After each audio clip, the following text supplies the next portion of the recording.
Thank you.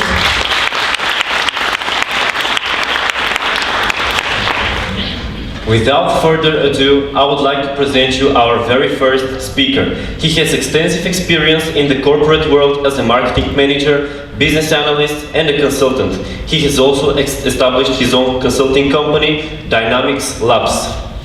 Our first speaker works intensively with young people in different European countries. He leads workshops, seminars, and trainings for companies, non-profit organizations, and universities in Bulgaria and abroad. It is obvious that he has a lot of business secrets to share with us today. Let's welcome him on stage, Alexander Balabanov.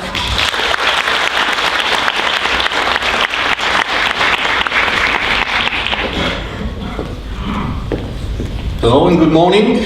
My name is Alexander Balabanov. I'm a business consultant and a corporate trainer.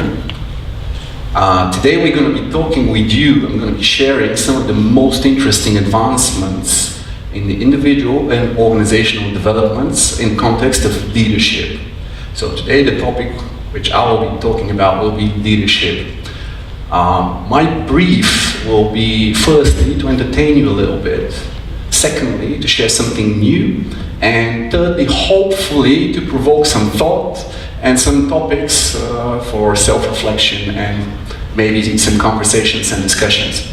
Before that, I would like to ask you to cooperate me in a short demonstration. It's a short exercise that I would like everyone from you to participate. So please bear with me and follow my instructions. It's a very sophisticated exercise. I usually do it with C-level managers, so I hope you'll manage to do it. So please, everyone, stand up on your feet. I know it's Saturday morning after the Friday, the 8th of March, so for some of us it's already challenging. But as we're standing, now put your feet, both your feet, on the shoulder width and stand on both feet. Now what I'd like you to do is, when I give you the instruction, swing to your left without moving your feet as much as you can, all right? As much as you can, to your maximum. All right, 1, 2, 3, we do this as much as possible, to the left, to the other left, okay? As much as possible, all right, we go back in the center, and now we do it as much as possible to the right. Okay, now as we're there, do a little bit more, okay? Go back, sit down please. Now, why did we do this exercise?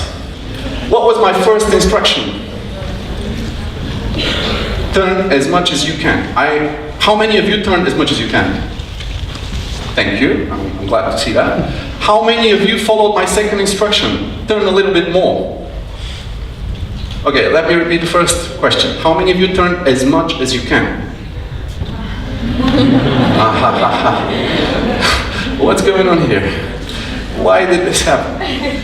So this demonstration comes to show us that in the first instance, when I asked you to turn as much as you can, even though I repeated several times the instruction, all of us, we remained in our zone of comfort. This is where we feel comfortable. This is where we feel in control. And I had to remind you once again, I had to ask you, please, turn up a little bit more. And in this moment, we went outside. It felt a little bit strange. It felt a little bit too much. But it's obviously uncomfortable because it's outside of the comfort zone. But this is the zone where we develop. This is the zone where we grow and where we learn new things. So I invite you to spend as much time as possible in this space throughout the whole conference, not just my talk. And then consciously be curious while in this space. Maybe some of the ideas that you will hear today are going to be some kind of thought-provoking ideas, either will be challenging to your own views. Stay curious. This was just a short invitation. Now I would like to proceed with a major distinction when we're talking about development. There are two dimensions that we need to make distinction between. Talking about development, when we learn new things, when we learn new skills, new abilities, when we acquire new knowledge and experiences, this phenomenon is called horizontal development. We are adding more apps to our device. This is very important so that we can make the distinction with vertical development, which means upgrading our operating system. In a biological system, in an organism like the human system, there is a difference between growing up and maturing. Growing up doesn't automatically lead to maturing. And that's why we're making this distinction. Vertical development means developing a deeper understanding, a more sophisticated perspective on the challenges that we face, a more complex and sophisticated way of interpreting reality. And today we're going to be talking about this vertical development in the context of leadership. In the words of one of the leading psychologists and professor at Harvard, Robert Keegan, development can be used, a metaphor for explaining development can be using a water glass. Horizontal development means pouring more water in the glass. Obviously, there is a limit. We can learn a limited amount of stuff. Whereas vertical development is with regards not to adding more water, but expanding the container itself so that it can add up not only more water, but we gain more complex views of what we do. I'll share with you a short story. A few weeks ago, I was working with a crew of one of the biggest IT companies in Bulgaria. We were exploring the different dimensions of leadership. There were 12 of them, most of them were executives. And what we did, as part of the many exercises that we did, I asked them to separate in different teams, and I set several instructions. The first one was for them to write down on a flip chart all the things that they do in a day. So that was quite easy. For an executive, they have a lot of stuff to do, as you can imagine. They sat down and wrote a long list of things that they were doing. That was quite easy. What baffled them was my second instruction. Describe all the inner processes that happen to you within a day. Now, remember, these were very highly intelligent and educated business professionals, but they looked baffled. So what I did was helpfully and playfully, I tried to prompt them into the answers. So I asked them, have you heard of this strange phenomenon called thinking? Oh yeah, thinking. They were thinking, and then they were baffled again. I prompted them once again, and what about this weird thing we call feelings? Oh, feelings, oh yeah, everybody started writing feelings. Some of them even started writing different feelings that they go through. Until I stopped them and I explained that listing specific feelings falls in the category of feelings, so that doesn't count as bonus points. So I went on with the third instruction. Describe all the processes that happen between you and the other people during your day. So here it was a little bit easier. One of them directly asked me, are we talking about trust or empathy or these kind of things? Exactly. So what we did, you see where I am? So what we did is take out all these flip charts and put them together. Instantly, it becomes visible that the individual as well as collective focus of these executives falls predominantly on the area of doing, on the objective real world where we do stuff. Everyone was looking at what we do. But when we asked them, what about the inner processes? What do you think if you come up to a very important presentation, a very important meeting, or a very important exam, and you're depressed or grumpy, would you do as well as compared to if you come enthusiastic, very motivated, and passionate about it? Is your inner dynamic somehow influencing what you do? Obviously, yes. So I prompted them with some of these answers. Our identity, our moral compass, our ego, our values. These are all concepts that influence what we do and how well we do it, but we don't pay attention to it. Similarly, in the field of interpersonal relationships, there are concepts like rapport, there are concepts like teamwork, synchronicity, culture in an organization. If a team doesn't if there's no trust within a team, would it produce the same value as a team that works absolutely in synchrony? The answer is again obvious. So I'm sharing with you this story in order to introduce you to this model. This model is one of the widely accepted models in the Fortune 500 companies at the moment, and will be possibly the leading model for the next 5 to 10 years in vertical and horizontal development. So first of all, before I present you the model, why do we need a model? It's a simple question. Is that not just another academic theory that we're going to learn about and not be able to apply? In order to understand and answer this question, we need to answer, that wasn't my word. We need to answer the question, what is missing? So please shout out, what's missing in this picture? What do you think is missing? Just lines, okay, thank you. Someone else, a very good answer. Someone else? Pattern, straight line. Straight line, okay. Another dot. Another dot, right? Someone else?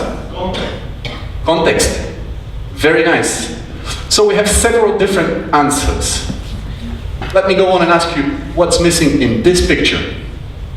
Dot. It's obvious, isn't it? So that's why we need a model, a structure. The structure brings out order and makes the pattern visible so that we can identify the area where we need to focus on and develop. That's why we need models, and we use models in organizational development. So one of the leading integral philosophers and developmental psychologist, Ken Wilber, he's an American, he tried to summarize the human experience in several quadrants, and he came up with this model. This is the objective world of doing. This is where all the executives focus, what they do all the time. This is the interpersonal dynamics, and these are all the concepts, all the processes and phenomena that happen within us. So in any moment, right now, we are relating to each other in some way. This is the we space. Every one of us has some feelings, some emotions going through them at the moment. This is the I space. And we're doing something. I'm speaking, you're listening, you're sitting down, everyone's doing something. You're doing on your phone something? Yeah, I know. Now, all the time, these 3 dimensions exist. And when we know this, we can easily identify the area where we need to focus on. So in the context of leadership, we put the leaders in the middle of this diagram. And what we see is that most of the leaders are focused. Actually, there is academic research that shows that 80 to 90% of the leaders think only about one thing. It's not the thing that you're thinking about. It's a different bit of research. They're thinking about only the commercial performance, the numbers. It's pretty logical at the first glance, isn't it? They're being critiqued, they're being assessed, hired and fired, depending on the commercial performance. So what they do is they focus on the revenues, developing new products and services. They focus on all the different business systems and processes. This is the short-term commercial performance. They can also focus on the long-term market shift. The remaining 10% focus on the vision and mission of the company, the strategy of the company, the values of the company, and the whole governance system of the company. But this is again focused on the objective world of doing. And what they do is they ignore what's happening behind us. And this is behind our left shoulder, we see the personal performance. As we said, our emotional condition determines how we perform. That's why I made you stand up, move a little bit, smile a little bit. We change our state, we change how we interpret things. On the right-hand side, we see the people leadership. This is the interpersonal space of we. This is where we create teams. If we don't take care of teams, of the authentic relationship, we can't actually create the best value that we can. So this model helps us see where the focus falls and how we can actually improve it. In terms of the I dimension, we're talking about developing a physical coherence, a level of emotional coherence, this is emotional intelligence, a level of cognitive coherence before we go out. In terms of the we space, we're talking about communication skills. We're talking about developing leadership skills. developing an organizational culture. So these are both crucial elements before we go out in the objective world and start doing. If we look a little bit deeper, what we can see is that the picture of business executives look like this. They're focused on the it dimension, and they have very little development in the I dimension, and just a little bit in the relationship dimension. So this is a kind of a mistake, one-dimensional mistake. Usually in life, if someone calls us one-dimensional, we feel insulted, we feel kind of offended. In this sense, it's just an observation. It's suboptimal. That's why we're looking at it. If we look on the other side, on someone who focuses on the I dimension, what they do, I sit and meditate for 17 hours a day. I have cultivated my consciousness. I'm in absolute peace and harmony with all the environment, all the animals and plants on earth. But I have almost no relationships and I do almost nothing. The same one-dimensional mistake. In the third dimension, we have the so-called carers. These are the people that try to help all the people around them. I'll give you, I'll give you, I'll give you. I want to give everyone with both my hands. And I don't have hands to take for myself, take care of myself, or do anything. So obviously, for the purpose of contrast, I'm using extremities. But you can see where I'm going. When we're talking about leadership and multidimensional leadership, we're talking about developing all the different quadrants so that we can come up and show up as the best version of ourselves.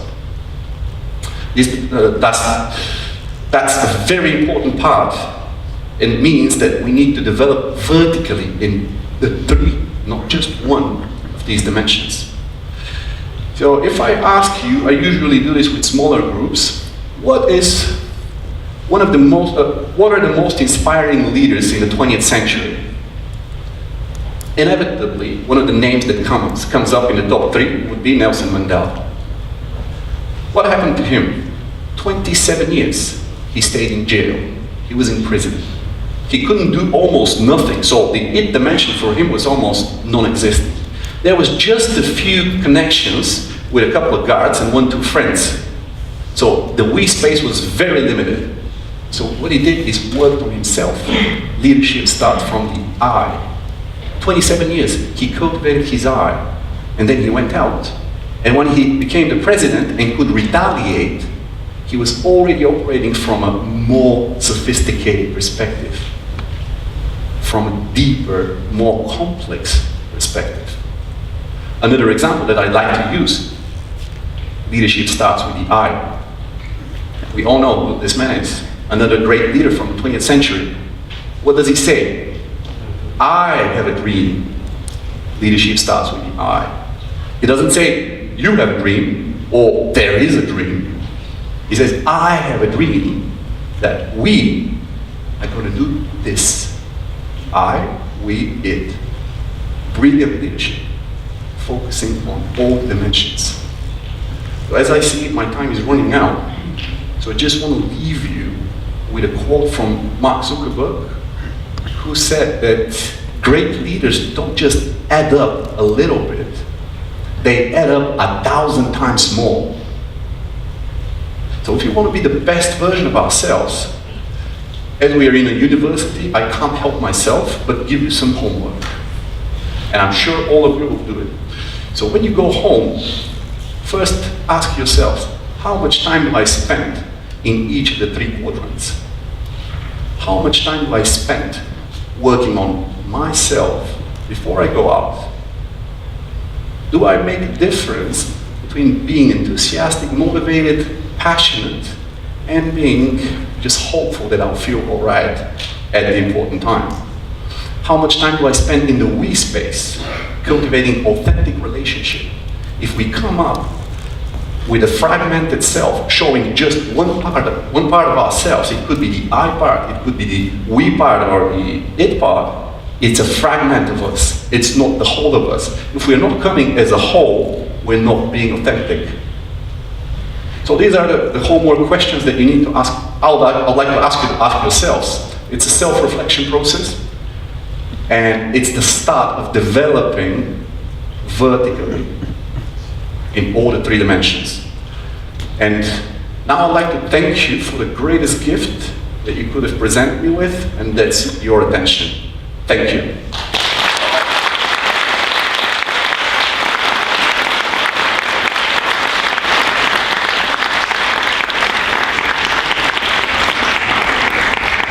Thank you so much, Mr. Balabanov. This is a small token of appreciation from our club. Thank you very much.